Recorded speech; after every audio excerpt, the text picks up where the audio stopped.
How well do you actually know the scales that you've spent some time working on? One of the most common questions that I have people asking me when they come to me for lessons is, how do I get around the guitar neck with an awareness of what I'm playing, rather than just simply following my fingers and guessing as to where I am, or just using shapes I've learned in the past? Well, I ask those people if they've worked on any scales to help themselves get around the neck, and usually the answer is a few. Some major scales, maybe some harmonic minor scales, usually 3 notes per string. And then they proceed to play something like this.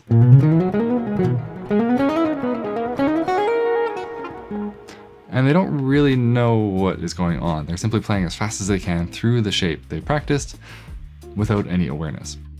So then I ask them, what notes are you playing? Where is the 3rd of that scale? Where is the 5th? Where is the 6th? And there's not really any understanding of how to think that way. So that is what the exercise I've designed for today's video is going to cover. The intent is not to get around the neck faster, or to make your fingers move, or to learn new scale shapes. All those things can be covered in other videos, and have been, so I'll link some up in the corner here if you want to check those out. Instead, today's exercise works the mind. We're going to be playing very slowly with a full awareness of the notes that we're playing, and this is going to be exhausting if you've never done this before. So all you'll need to get started is your guitar and the PDF that I have linked at the top of the description below this video. That PDF has a bunch of shapes on it with a bunch of numbers. And this is what we're going to be using to work through our scales today. So check that out, it is free to download, and let's get into the exercise. So step 1 for this exercise, you're going to want to choose a scale that you're currently working on or have worked on in the past. We don't want something brand new, because that's just going to be a little too fresh, and it's going to make the exercise harder than it needs to be if you're still thinking about where the notes are and what the notes of the scale are. Next, you're going to want to pull up 2 things. One is a metronome. So I recommend, if you don't have it already, this app called Tempo. It's just an effective, simple, well-built app. Never seems to have failed me. And then you're also going to want to pull up a drone. I often like to use cello drones that are on YouTube. I can link those down in the description if you're interested. But for today, I'm just going to be using my low F sharp string, because I've chosen to work on the F sharp major scale. So we have a metronome, a drone, we want that paper in front of us that you've downloaded from the description, and then we're ready to go. So the way this exercise works. On this sheet, there are many hexagons with numbers in them.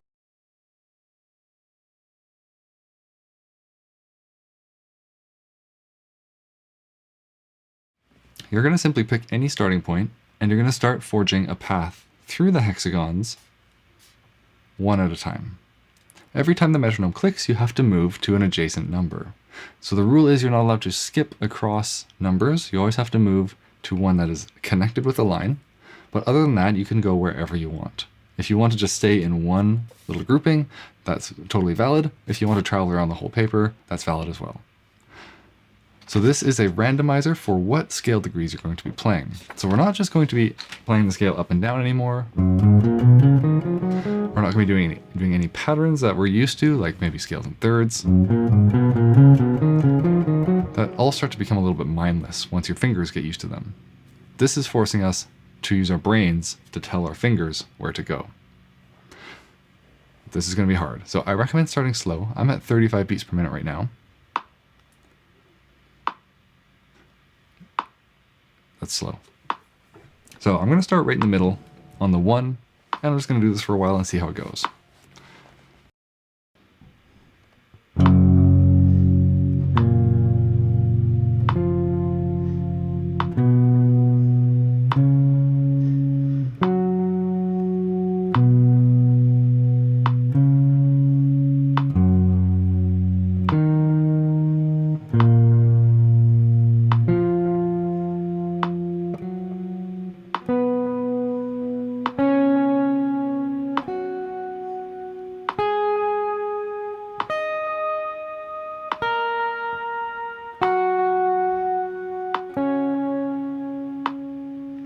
Okay, so already I'm finding this difficult. There were times when I felt like I was already falling behind and I had to just retreat back to the 1 because that 1 is in the center and is accessible from any number. So this is a lot harder than it looks, having to kind of look and follow with your eyes, follow this map, and then tell your fingers where to go, but also knowing where these scale degrees fall within your scale shape. And you might have noticed I started moving around as I got to the high string. You'll find that you're no longer bound to a scale shape as much when you're working this way.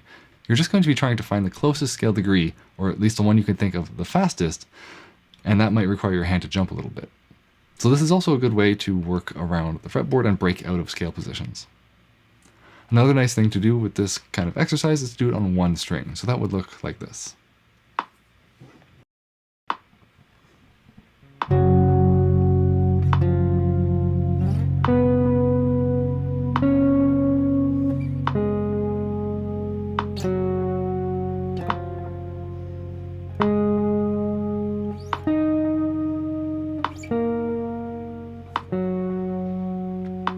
So you're getting used to horizontally moving and knowing where those notes will fall in relation on a horizontal axis.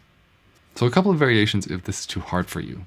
Of course, if it's too easy, you can just increase the tempo. But if it's too hard and you don't want to lower that tempo anymore because you're having a hard time actually keeping the beat, then you can start playing these notes in half notes or playing them in whole notes. That will give you more time to think and more time to plan your route. You can also pre-draw routes through the hexagons to give yourself kind of like a challenge, like a maze path to follow. That's another way you can play with this, but really just extend those notes. Give yourself more time to think so that you're not rushing and making mistakes. So if you are somebody who is looking to have a better understanding of your fretboard and who is trying to get away from just letting your fingers do all the work and playing through the shapes you've practiced before, give this exercise a try. Incorporate it into your practice routine for a few weeks and let me know the progress after you've done it for a bit. I'd be super curious to see how it goes. It's going to be especially useful for us on the 8-string guitar who are looking to learn this instrument because of what a beast it is, how kind of new it is in its popularity. We need some educational materials and some tools to help guide us through these extra low strings and build that knowledge. If you enjoy these videos and appreciate what I'm doing on this channel, then you can of course donate at my Buy Me a Coffee page, link down in the description, or you can also support me on my Patreon. And if you're interested in lessons, please reach out. I'll put that info down below as well. So with that, I hope you have a great rest of your day wherever you are in the world. And of course, happy practicing.